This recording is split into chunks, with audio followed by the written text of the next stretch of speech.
บ่าวไทยบ้านนอกจะพาพี่น้องมาเบิ่งใกล้ๆเนาะนี่เนาะคืออุปกรณ์เนาะหรือว่าเครื่องที่เพิ่นมา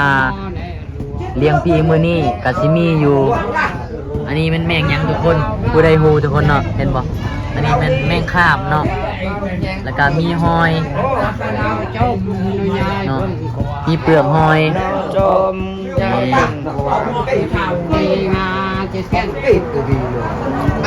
แล้วก็ในถ้วยเนาะหรือว่าในจานที่เพิ่นเย้าก็สิมีแคลหมูตันเนาะแล้วก็มีได้พุ่งไปเลยแล้วตัวนี้เพิ่นใส่แป้งนัวแป้งนัวนี่คือขาดบ่ได้เนาะลาบมันต้องใส่หลายแซ่บหลายพี่น้องใส่หน่อยแซ่บหน่อยเนาะลดลมบ่อ๋อใช้เจ็บมองได้ในลดลมนะมีห้อยใส่ในเจ็บนะอ๋อเบิดเลยเนาะอันนี้นี่ก็แม่นบ่นี่โอ้เสร็จเนาะเพิ่นไปเสริมความงามมาเติมเนาะพี่น้องเนาะ รถพาเราล่มเนาะอันนี้เนาะส่วนรายกับคนที่เฮ็ดยูทูบเบอร์อยู่ลาวกับส่วนรายจะเฮ็ดแต่คลิปผู้สาวเนาะวันนี้สิมาถ่ายผู้บ่าวให้เบิ่งเนาะนี่ผู้บ่าวชนบทเนาะรอคือกันเด้อพี่น้องบ่ธรรมดาเนาะนี่เนาะยังโสดแต่ว่าโสดเนาะโอ้ทุกคนตอนนี้น้องทองเพิ่นซักเครื่องแล้วเนาะเอาบ่ได้ไปกินข้าวน้ำหมู่ว่าวันนี้กินแล้วอ๋อเพิ่นกินแล้วทุกคนเนาะเอาทุกคนเนาะคือบ่าวไทยบ้านนอกเนาะได้มางานเลี้ยงผีอยู่เฮือนสาวทองเนาะอยู่ในหมู่บ้านของบ่าวไทยบ้านนอกเองเนี่ยเนาะพาพี่น้องมาเบิ่งวิถีชีวิตเนาะสาวเผาบรูเนาะวิธีการปิ้นปัวและก็การเจ็บไข้ของชนเผ่าบรูเพิ่นจะปัวด้วยธรรมชาติและก็เลี้ยงผีเฮือนผีซานเนาะอยู่ในเฮือนเพื่อเฮ็ดให้ความเจ็บความไข้ให้มันดีขึ้นเนาะทุกคนอันนี้คือความเชื่อของคนชนเผ่าเนาะอยู่ในเขตชนบทสปปลาวชนเผ่าบรูเนาะคือเวลาเจ็บไข้นี่เพิ่นจะฆ่าเป็ดฆ่าไก่เนาะฆ่างัวฆ่าควายเลี้ยงผีเฮือนผีซานเนาะเพื่อให้คนเจ็บคนนั้นดีขึ้นเนาะนี่คือวิธีของชาวบ้านเนาะและกาความเชื่อของคนชนเผ่าเนาะทุกคนเนาะมื้อนี้คือบ่าวไทยบ้านนอกมางานเลี้ยงผีอยู่ที่เฮือนสาวทองเนาะซึ่งสาวทองก็บ่ได้ออกคลิปนำบ่าวไทยบ้านนอกโดนพี่น้องเดี๋ยวมื้อนี้จะพาพี่น้องทุกคนแวะมาถามไทยวิถีชีวิตน้องทองเป็นจังไดแน่ทุกคนเนาะคนก็มาหลายอยู่เทิงแม่นเขาเจ้าพากันกินเหล้าเมายาทุกคนแล้วก็มีหมอกำลังเฮ็ดวิธีเนาะหมอเลี้ยงผีกำลังเฮ็ดวิธีสูตรหรือว่าล่ำเนาะเป็นภาษาผีอหยังประมาณนี้แหละทุกคนทุกคนหลังจากที่เพิ่นพักผ่อนแป๊บเดียวเนาะหรือว่า30นาทีเนาะเพิ่นก็ได้เริ่มเข้าสู่พิธีการเยาหรือว่าการล่ำเนาะเพื่อเลี้ยงผีหรือว่าเอิ้นผีมากินข้าวกินน้ำเนาะหรือว่ากินหมูกินไก่ที่เพิ่นฆ่านี่เนาะที่เพิ่นต้มไว้ทุกคนก็จะมีอยู่2คนเนาะหมอผีเนาะทุกคนเนาะ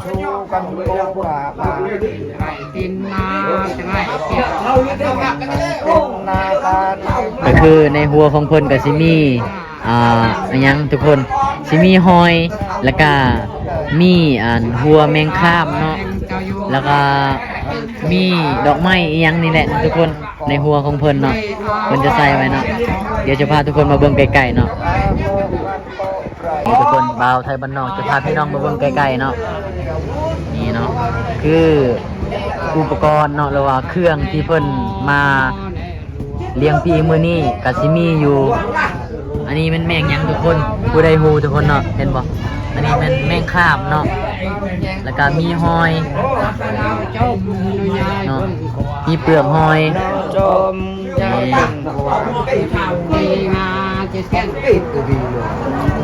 แล้วก็ในถ้วยเนาะหรือว่าในจานที่เพิ่นเย้าก็สิมีแคลหมูตันเนาะแล้วก็มีไข่ไก่ทุกคนแล้วก็มีเทียนเนาะแล้วก็มีเงินนำทุกคนเนาะ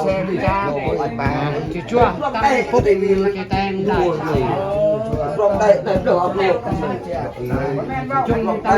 ให้ท่องให้ยุ่งรู้ อันนี้คือวิธีของชนเผ่าบรูเด้อทุกคนเด้อความเชื่อแล้วแต่บุคคลเนาะ มาตลอด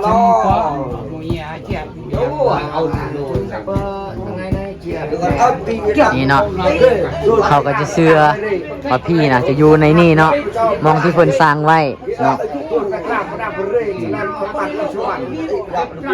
เจ้าโชว์มันบ้างพี่เอ้ย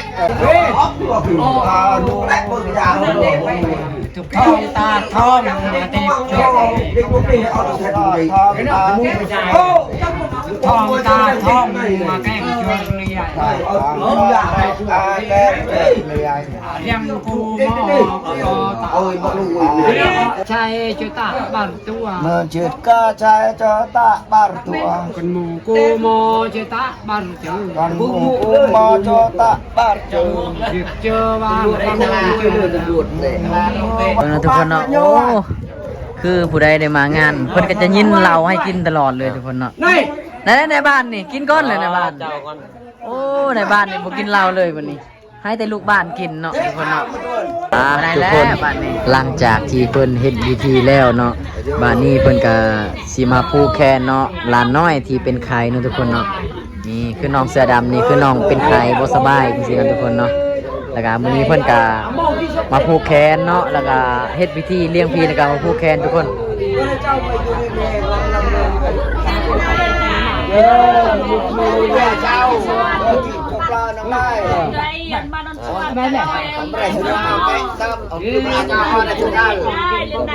เอาช่วยหันยกช่วยหันยกให้เจ้าแน่ช่วยหันยกให้เจ้าดักนะเล่นเอาแรงเล่นเอาแรงนะเล่นเราสู้ชัดเลยมาชัดแล้วก็บุญชาร์วีคันเนี้ยย้อนให้ชัดเต้มาเนี้ยชาร์วีโยชัดเลยอยากให้เนี้ยมากี่ดอกพากันผูกคอต่อแขนกันแล้วเนาะบัดนี้เนาะอันนี้คือครอบครัวของน้องทองเนาะแล้วก็ญาติพี่น้องของเพิ่นทั้งหมดเนาะก็มีแต่ผู้หญิงเนาะบ่มีผู้ชายเลยเนาะมันกินแก่ทำเด็ดละทั่วยังอันแน่ ผู้แคนเราสิเอาผัวใหม่บ่นี่สิเอาผัวไทยเนาะให้มันไปละให้มันให้มัน มา ให้มันผัวมา ข้าวผัว ไปผัวเรา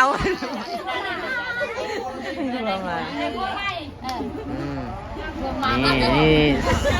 สาวโสดเด้อทุกคนเด้อเนาะเราว่าผู้แคนเนาะสิเอาผัวใหม่เนาะเราว่าหากเป็นผู้สาวลูกติดเนาะนี่เนาะที่ชอบนี่เลยแดงมันเป็นแดงที่ชอบเนยลูกลาไปโอเคทุกคนมื้อนี้แม่นมางานเลี้ยงผีเนาะอยู่เฮือนสาวทองเนาะตอนนี้เพิ่นก็ได้ผูกคอต่อแขนแล้วแล้วก็เอิ้นควันแล้วเนาะสบายดีน้องทองสบายดีมาเด้อบ่ได้พ่อแล้วก็คือพอกันคู่มือแต่ว่าเราบ่ได้ออกคลิปโดนเนาะทุกคนเนาะตอนนี้เพิ่นมาซักเครื่องเนาะมื้อนี้ใส่ได้ข่าวตอนนั้นว่ารถล่มบ่โอ้ใช้เจ็บมองได้ในรถล่มน่ะมีห้อยใส่ในเจ็บน่ะโอ้เบิดเลยเนาะอันนี้นี่ก็แม่นมื้อนี้โอ้เสร็จเนาะเพิ่นไปเสริมความงามมาเติมเนาะพี่น้องเนาะ รถพาเราล่มเนาะบ่ได้อยากล่มแม่นบ่แล้วก็รถน่ะตั้งพาน้องไปล่มเนาะโอ้รถคือบ่ตีหัวรถน่ะให้มันแตกซะวะคือพาน้องไปล่มมันนี่ น้องก็บ่อยากล่มนะทุกคนแต่รถพาน้องล่มนะทุกคนเนาะก็เลยมื้อนี้เพิ่นได้ผูกแขนนำเนาะมื้อนี้แม่นงานเลี้ยงผีอยู่เฮือนน้องเนาะงานเลี้ยงผีเพิ่นผูกแขนแล้วพี่น้องเนาะตอนนี้อากาศก็เริ่มหนาวแล้วน้องก็เลยซักเครื่องไว้เนาะยันบ่มีเครื่องนุ่งนะพี่น้องเพราะว่าอากาศหนาวขี้คันยังอาบน้ำ ไม่ต้องอาบน้ำก็ได้เนาะหนาวเนาะ10 มื้อจังอาบทีนึงพี่น้องเนาะประหยัดน้ำอ๋อเพิ่นว่าประหยัดน้ำดีแหละเนาะกันอาบหลายก็ใส่ค่าไฟหลายพี่น้องนี่เพิ่นมาซักเครื่องเนาะเบิ่งเนาะทุกคนเบิ่งแต่ในคลิปว่าสาวทองบ่ได้เฮ็ดหยังเนาะเราก็ซักเครื่องแล้วก็ เนื่องข้าวพร้อมเนาะแล้วก็ล้างถ้วยล้างจานเนาะทุกคนเนาะบ่ได้พอกันโดนบ่ได้ถ่ายคลิปน้องเนาะประมาณ 3-4 เดือนพุ่นเนาะ แม่ อ๋อลองถามมึงดูว่า FC ลืมน้องทองเลยบ่ FC ลืมน้องแล้วบ่หรือยัง เออน้องยังงามคือเก่าบ่ตอนนี้ไปเสริมมาใหม่เนาะ งามกว่าเก่าอีก งามกว่าเก่าอีกเนาะโอ้ทุกคนเรางามกว่าเก่าอีกเนาะบัดนี้ เราจะไปไสก็ที่ว่ารถพาล่มน่ะ ไปแป้งโทรศัพท์ ไปแปลงโทรศัพท์ แม่เพราะว่าโทรศัพท์เฮามันเทกินบ่ได้ มันเพลแล้วทิ้งบ่ได้ลิ้นบ่ได้ แม่เอาไปแปลงก็เลยลด ว่าสิไปแปลงโทรศัพท์เพเนาะบัดนี้โทรศัพท์แปลงเจ้าของอีกเนาะบัดนี้เนาะน่าเจ้าของไปทางไม้เลยบัดนี้ โทรศัพท์แป้งก่อน ดีแต่ว่าดังไม่ได้ไปทางอื่นเนาะยังคือเก่าเนาะ แม่ก็ยังดีแต่ว่าเป็นหลาย เอ้าน้องเมาบ่ขับรถหรือว่าจังใดคือว่ารถพาลม บ่เพราะว่าทางมันมืด ทางมันมืด แม่ ฝนตกบ่ ตก โอ้ทางมันมืดเนาะทุกคนเนาะคนทางก็คือว่าแล้วเนาะอยู่บ้านเฮาเนาะ แม่ ทางก็บ่ค่อยดีพี่น้องเนาะน้องก็เลยล่มอันนี้เนาะทุกคนเนาะก็บ่ได้อยากล่มเนาะรถพาล่มเนาะที่จังไดก็จำเป็นล่มแล้วเนาะ แม่ อันสิโดดลงไปก็เจ็บคือเก่าเนาะเป็นได้ห้องน้ำของน้องแล้วแหละ ยัง ยังมาแล้วเนาะ แม่ โอ้ยังมาแล้วเลยทุกคนเนาะน้องก็หาเงินอยู่อยากเฮ็ดแต่ว่ายังไม่ทันได้เงินเฮ็ดเถื่อเนาะ แม่ โอ้ได้เงินเฮ็ดได้มีเงินเฮ็ดเถื่อทุกคนพี่น้องจะมาจากคนวันนี้มาผูกแขนนำนี่มีพี่น้องมาจากคนนี่ 2 คน 2 คน เขามาทางไกลเลยเนาะพี่น้องจ้ะเนาะเพิ่นก็มาผูกแขนนำเสาทองคือพี่น้องเพิ่นน่ะหลายคนมามื้อนี้แล้วก็มีแต่ผู้หญิงเนาะบ่มีผู้ชายเลยเนาะทุกคนเนาะ แม่มีแต่ผู้หญิงผู้ชาย มีแต่ผู้หญิง พี่น้องเพิ่นบ่มีผู้ชายจักคนเลยเนาะเต้อเพิ่น ชายแต่บ่มีลูกค้าซื้อ บ่มีลูกค้าซื้อ แม่ โอ้เอาลูกค้าบ่หลายคือแต่เก่าแล้วบ่ บ่คือแต่เก่าแล้วเพราะว่าพระเจ้าบ่เคยถือ อ๋อเขาเจ้าซื้อบ่ค่อยถูกบ่ แม่ โอ้หลังจากที่น้องท่องนะรถพาล่มเนาะพี่น้องเนาะก็เลยขายเลขกับประมาณเนาะบ้านนี้ หรือว่าลูกค้าไปเห็นห้อยบาดแผลรถล่มแล้วก็รถพาล่มแล้วก็บ่อยากซื้อนำบ่จักเนาะ แม่นแล้ว คือสิว่าแล้วเนาะ แม่ โอ้พี่น้องนี่เนาะบรรยากาศเฮือนน้องเนาะน้องกำลังซักเครื่องทุกคนเอาหลังจากน้องซักเครื่องแล้วเฮาก็สิมาลมน้ำน้องอีกจักเทื่อเนาะทุกคนเนาะตอนนี้เฮาก็บ่รบกวนน้องละโอเคเนาะ ตัวซักเครื่องแล้วบอกเฮาในอยเด้อ อันนี้คือหลังจากที่อันเฮ็ดพิธีแล้วเนาะแล้วก็สิมาแต่งกินเฮ็ดลาบเนาะเพราะว่าถ้าเฮ็ดพักซื่อๆตอนน้อยๆก็ยันกินบ่อิ่มเนาะกินกันหลายคนเนาะทุกคนเนาะตอนนี้เพิ่นก็สิมาเฮ็ดลาบเนาะทุกคนแซ่บๆเนาะพี่น้องลาบหมูหลังจากจำพี่เนาะหรือว่าเลี้ยงพี่แล้วเพิ่นก็มาเลี้ยงทองตัวเองเนาะเพราะว่าบรรยากาศก็ตอนนี้แม่น11 โมงแล้วเนาะ 11 โมง 11 โมงหรือ12 โมงประมาณนี้แหละทุกคนเนาะ การเดิน1 โมงครึ่ง เห็นได้เฮียเห็นลาบบ่ แม่น เฮียเรียกเลยเนาะตกลงเฮียหรือเฮีย อาเซีย เฮียมอนเนาะกำลังเห็นลาบเนาะทุกคนเนาะโอ้นี่นะ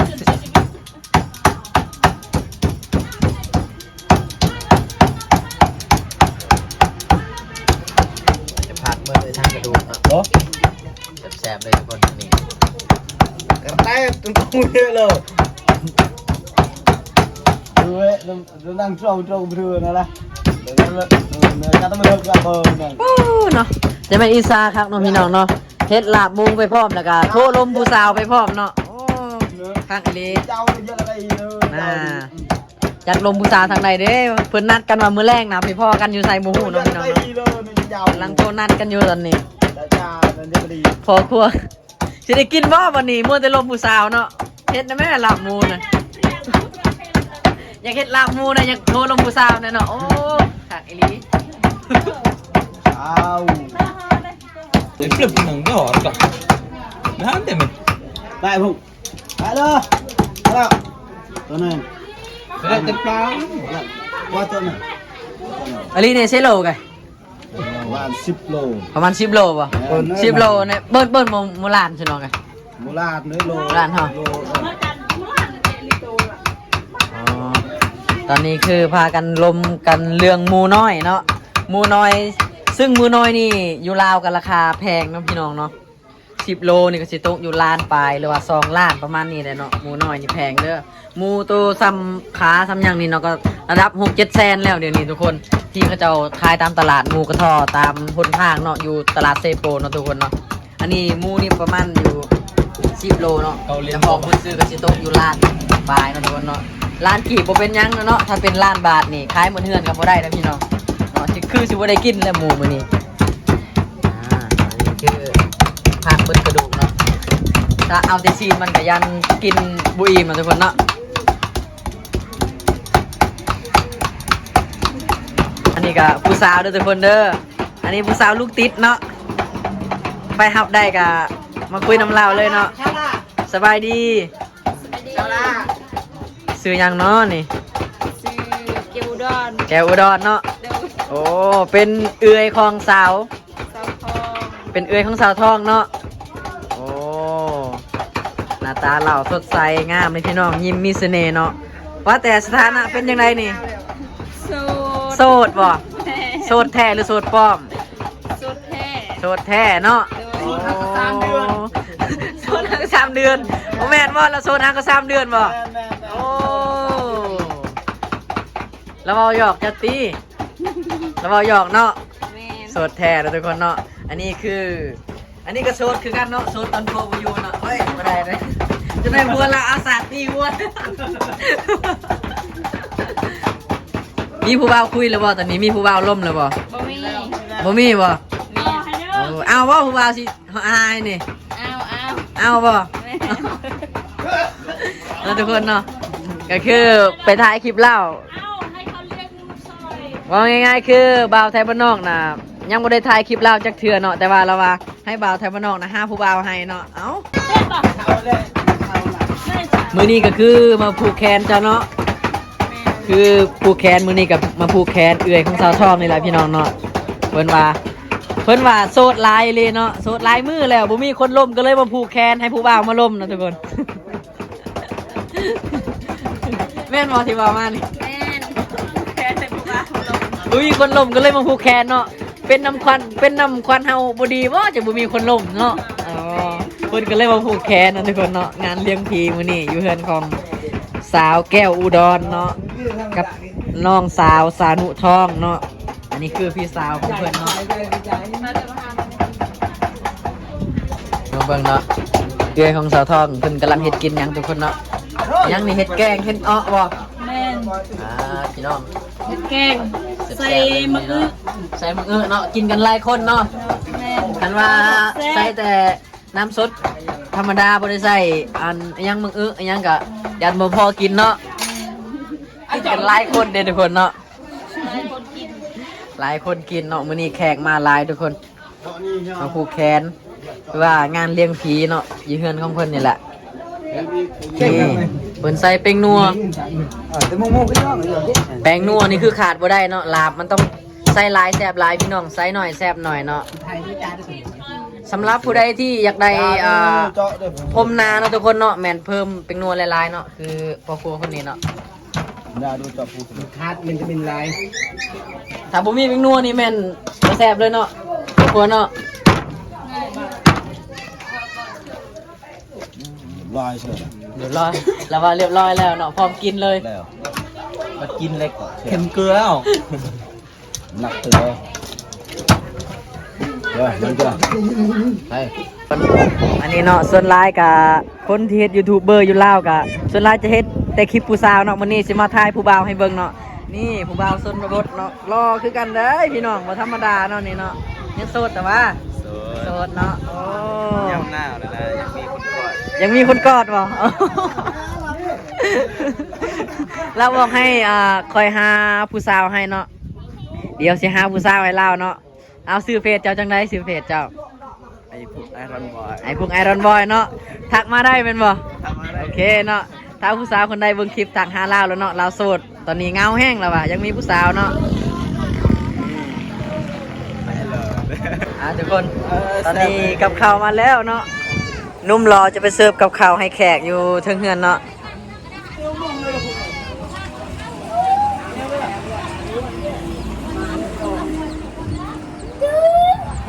มาพี่น้องกินข้าวน้ำกันหมดตอนนี้เนาะ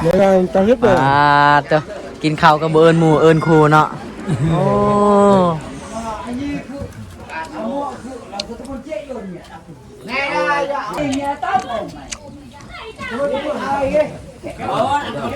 ซิมเบิ่งลำเลือดเป็นจังไง ให้กลุกมันออกไป พี่น้องกินข้าวกันหลายคนนะมันนี่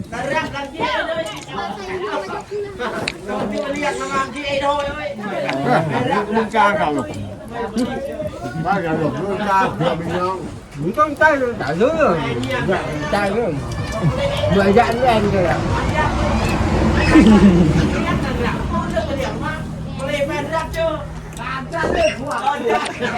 มาเราช่วยนะนั่งหลายไม่หยุด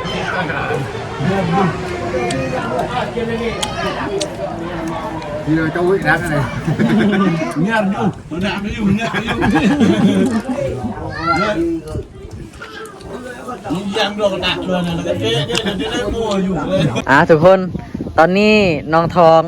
เพิ่นซักเครื่องแล้วเนาะเอาไปไปกินข้าวน้ำหมูว่าวันนี้กินแล้วอ๋อเพิ่นกินแล้วทุกคนเนาะก็คือเบาละเอ็กขึ้นไปกินข้าวอยู่เทิงเฮือนเพิ่นเนาะแล้วก็บ่ได้ทายเพิ่นตอนเพิ่นกินข้าวเนาะตอนนี้ซักเครื่องกันแล้วกินข้าวกันแล้วแล้วก็สินอนเว้นบ่ อ๋อสิขายเลขเนาะมื้อนี้เนาะโอ้มื้อนี้เพิ่นขายเลขพี่น้องสำหรับผู้ใดที่อยากซื้อเลขน้ำลาวแม่นมือแรงเด้อทักหาเบาละเอ็กเนาะหรือว่าไทยบ้านนอกได้เนาะสิไปซื้อให้เนาะฝันยังเมื่อคืนนี่ให้เขาเจ้าสิใส่เลขน้ำนี่ บ่ได้ฟันเนี่ย บ่มีความฝันเลย บ่ได้นอน บ่ได้นอนเพิ่นว่าบ่ได้นอนเนาะเมื่อคืนนี้เอาไปใส่ก็บ่ได้นอนซะแขกมาเฮือนบ่ แฟนแขกมาเฮือ พี่น้องมาเฮือนก็เลยล่มกันช็อตแจ้งเนาะโอ้พี่น้องมาแต่ไกลบ่ได้พ้อกันดนก็เลยล่มนำกันช็อตแจ้ง โอเคทุกคนตอนนี้เบาละเอ็กกับสิได้กรรมเฮือนเนาะสิบ่ได้รบกวนน้องๆแล้วก็น้องสิยังสิเฮ็ดเวียกเฮ็ดงานแล้วก็ล้างถ้วยล้างจานเวียงเฮือนเวียงซานของน้องนี่แหละเดี๋ยวมาแล้วสิมาอัดคลิปน้องใหม่เนาะมื้อใดว่างๆก็สิมาถ่ายคลิปน้องทองใหม่สำหรับผู้ใดที่ว่ายังคิดฮอดสาวทองเนาะก็คอมเมนต์ไว้ได้เนาะเดี๋ยวสิเฮ็ดคลิปให้พี่น้องเบิ่งอีน้องโอเคเนาะโอเคเอาขอบใจหลายๆบ๊ายบายเด้อโอเคบ๊ายบาย